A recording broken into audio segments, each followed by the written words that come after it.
What's up, peeps? Nick Battle, aka NinosCorner, man. Today, very special topic today. Well, first off, guys, you like and love what you hear, like and subscribe. Give me a 5-star review, 5-star comment.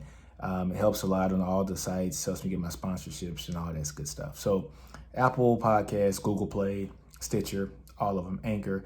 Go ahead and give me that nice comment, and I greatly appreciate it. But today, we are going to talk about your right to vote.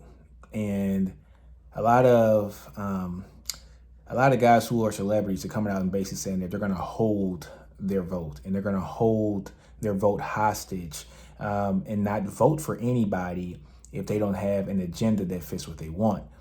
And I have some problems with this. Being a black male and just a black person in general, the Voting Rights Act didn't come out until August 6th of 1965. So let's just take this back, guys. 1965, guys. That is not that long ago. 65 is 55 years ago.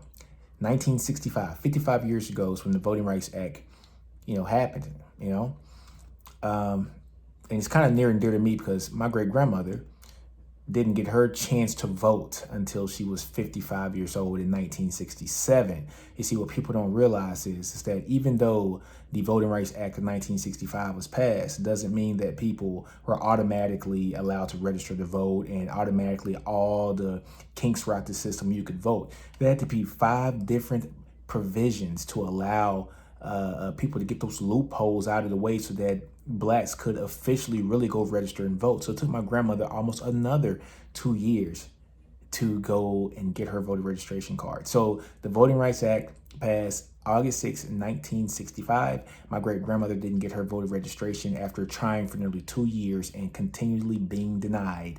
She did not get her voter registration card and able to officially vote as a black woman in the United States until she was 55 years old, Juneteenth, 1967. So almost 2 years, guys. Almost 2 years. It took her, even after the law was passed, to actually be able to get her voter registration card. So when I talk about voting, it's very near and dear to me because the people who are coming out and saying that they're going to hold their vote hostage are the ones who, let's just be honest, it's not going to affect them. You got Puffy coming out and saying he's going to hold his vote hostage. He's almost a billionaire. Doesn't matter what president's in office. He's never going to have a missed meal cramp in his life. Again, it is what it is. Ice Cube saying he's going to hold his vote hostage. And now these are people that I love. You guys know I'm a hip hop person. Ice Cube is one of my favorite artists of all time. It's not even a question. I love him to death when it comes to his skill. But to hold your right to vote, man, when you had people just this year, we had John Lewis died this year, guys. And if you know anything about John Lewis, he almost died in Selma on that bridge fighting for blacks to have the right to vote. Martin Luther King marched on that bridge to fight to have blacks the right to vote. And there were many others that were either harmed, severely injured, dead, because they fought and they marched for you to have the right to vote. And for you to hold your vote hostage is just ludicrous, because you're basically saying that everything that the people in the past have done for us is for naught. You don't care. Not voting is what, not voting is what gets you in situations that you don't want. No matter what side of the fence you feel you're on, whether you're a Democrat or a Republican, you need to get out there and vote.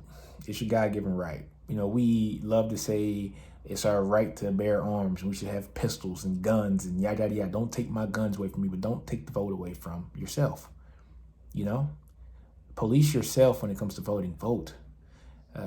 But what's funny is the same people who say that they're not going to vote, please, if the election does not go the way that you want, if you don't care how the election goes, if somebody is in office that you don't feel should be in office, or somebody that gets voted in office that you don't like, then you don't have a right to voice your opinion.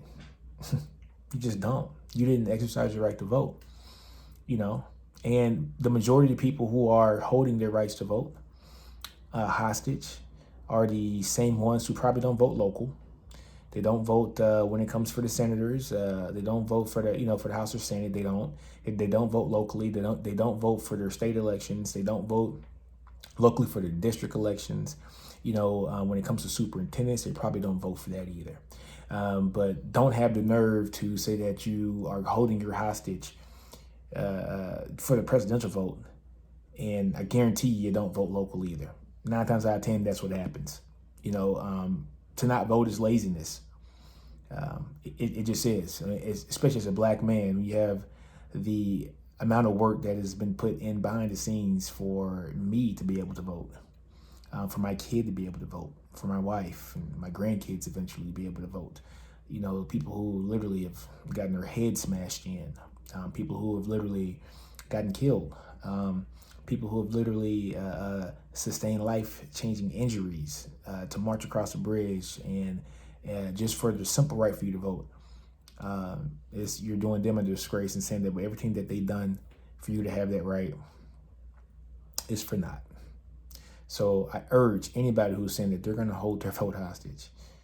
If you're going to hold your vote hostage, if the election doesn't go the way that you think it should go, if the election doesn't go the way that you want it to go, but you didn't vote, you have no say. You don't need to voice your opinion on it because you absolutely missed the boat when it came for you to voice your opinion as an American and vote. So just think about the people who have died in the civil rights movement, fighting for rights like this. Yeah, let's go with, of course, MLK.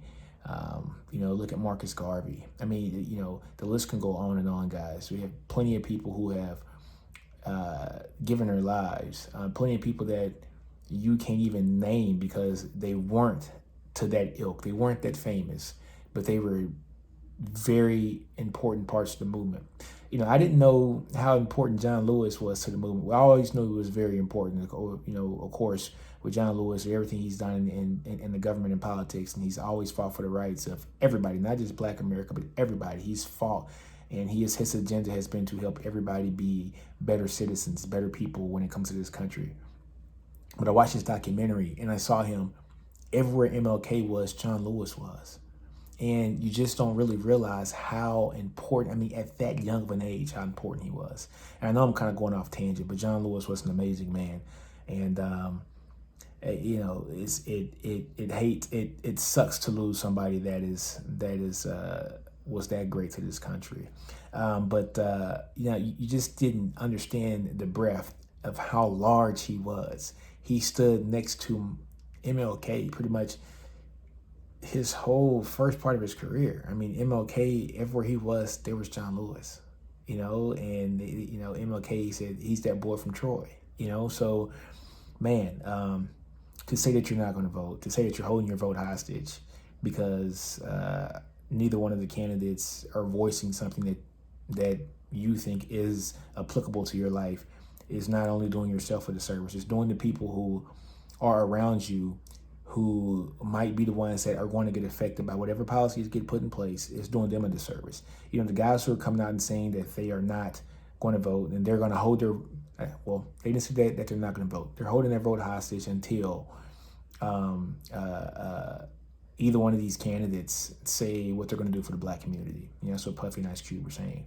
But guess what? It's not affecting you. When you don't vote, it doesn't affect you. You're a multimillionaire. What it's affecting is the people who were in the positions that you were 40 years ago when you were struggling. When you had the missed meal cramps. You know what I'm saying? When you were struggling to get the lights on, or when your parents struggled to put food on the table. It's affecting that version of you, the version of you 40 years ago, not the version of you right now. And sometimes I feel like we get successful and we lose track of reality. We lose track that, we're very successful and we're doing things that people can only dream of doing. And you kind of lose touch that just 20, 30 years ago, I was a snotty-nosed kid walking the streets down the street, Port Louisiana. You know what I'm saying? You lose touch of that. And that's why I never lose touch. When I go home, I go home. I don't stay in the hotel. I stay in the house my grandmother had.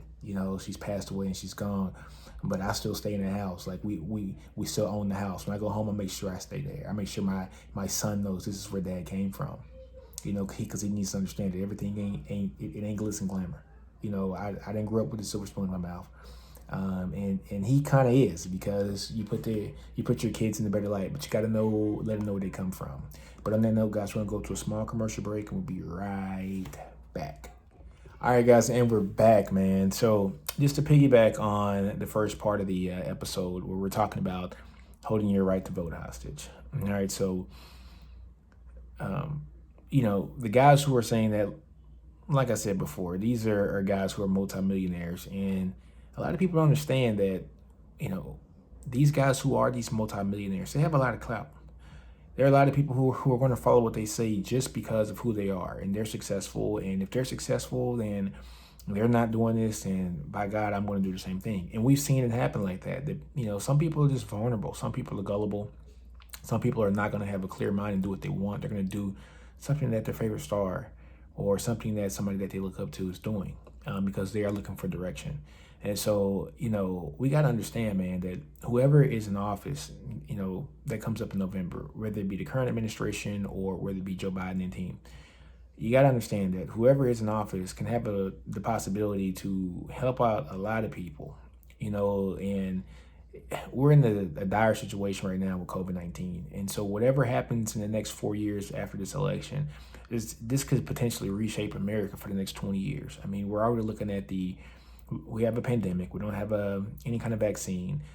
Kids, jobs, everything is being teleworked and teleschooled and virtual. So everything's virtual in nature. So we have to understand that things are going to change, whether you like it or not, but things are going to change. This is a very important election to kind of piggyback and to kind of just dig a little bit deeper into all this. Is that this election is going to shape America for the next 20 years. It just is.